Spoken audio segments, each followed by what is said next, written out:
Good morning again. My name is Murray Brown. I'm a vicar in Sheffield, in the UK, and this is my chalet, which was built as a summer house and has now become my place for stillness and prayer and Bible reading, which I use most mornings. And I wanted to bring you here because it feels part of what I wanted to say to you. It is a place with thin walls. It's got lots of windows and the walls are thin, so you will hear the sounds of my neighbourhood, maybe cars in the distance, and a lad playing with a football next door perhaps, and maybe some of the birds. I want to explore something about connectedness and disconnectedness, because we find ourselves, so many of us, disconnected, isolated, not able to meet with people. And what's going on? What can we learn in this time? I think a lot, and I think it's making us think about our world, the way we treat our world. There are videos about nature sort of reclaiming the space that opens up.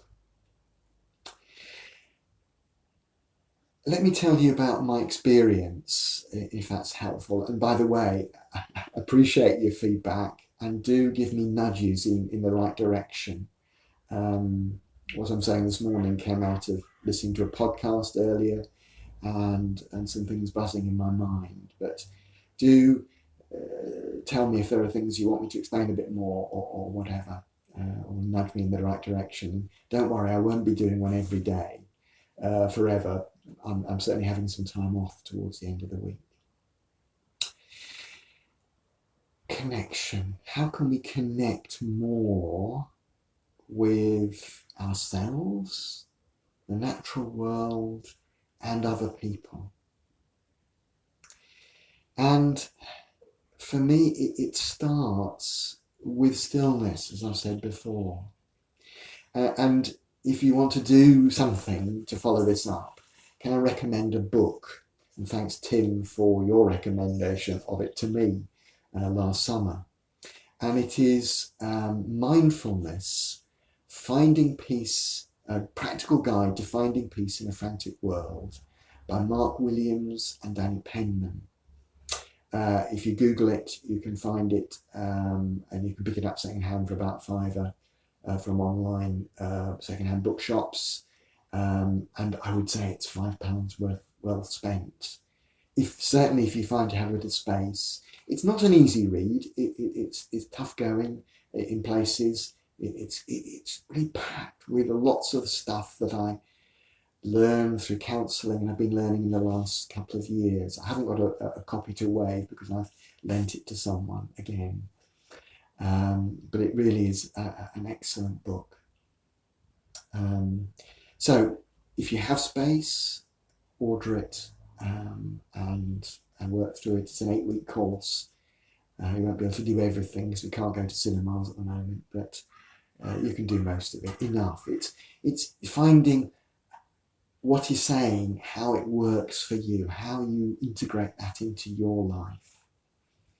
And it looks like an ordinary self-help book, but then you Google Mark Williams and find that he's a professor of psychology, I think, at Oxford, I think, also an ordained Anglican.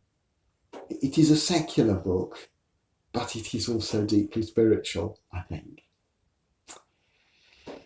And it helped me, I think, connect with my body more. If you have a Christian background, you may have picked up Paul's, the way he talks about the flesh and the spirit, and that we're to be led by the spirit and not caught up in the flesh. Now, I think we're misreading him in seeing that bodies are bad, because Paul was a Jew and the Jewish faith is deeply embodied. The Christian faith is deeply embodied. Jesus became a human being. That's what Christmas is about. Jesus becoming like us, a human body. So our bodies are important. And I'm finding that I'm very mind orientated, and I think of my left brain, my logical analytical side. I'm trained in science, which is good in many ways, but it has its drawbacks. I become, I overthink. That's my word for it. I overthink. And, I wake up at 4 o'clock in the morning, overthinking. How do we get out of that? And the genius, I think, of the book is that it gives a practical way of doing that. And it's particularly about connecting with our bodies, finding the wisdom of our bodies, becoming more focused in the centre of who we are, and not just brain, particularly left brain, if you're like me. We also have a wonderfully creative, intuitive right brain, which we need to connect with. And some of you will be more right brain connected than me. And also with our body, with our heart, our feelings, with our souls, perhaps. So finding that connection with my body has gone along with a deeper connection with the natural world. I've always seen it as created in some way by God, but I've always been pretty much connected with geological time, 4,600 million years of the Earth, and was it 14.5 billion years of the universe? Well, it doesn't matter, but that God was part of that. But I think what I'm coming to see is that God is in that God is in the natural world. And we can see something of his radiance in the natural world when we still ourselves and connect. So connecting with the natural world, realising we need to care for our natural world. What one thing could I do today which cares for our world better? It's been wonderful that people are wanting to connect with the natural world, and people have been flocking to beaches and wild places. We're now told not to go into the Peak District, which is on our doorstep, because there were too many people. People were not being distant enough. But I think it's a great sign. Maybe we need to find ways of connecting with the natural world wherever we are, whether it's a garden that I'm blessed to have the garden around me, or with whatever we have, a window box or a pot plant, to spend some time with it, connect with how wonderful it is. That for me has been the first step, connecting with the natural world.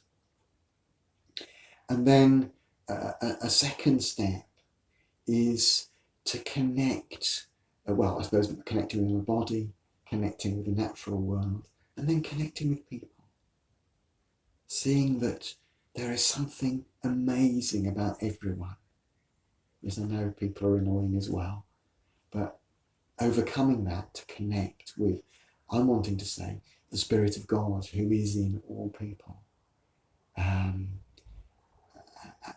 And wanting to value people and live in a way that promotes that value. So that's the journey I've been on. I hope that's helpful. Let me know.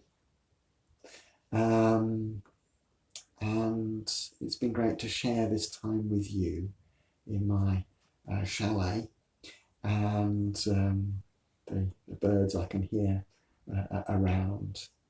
So thanks. Bye.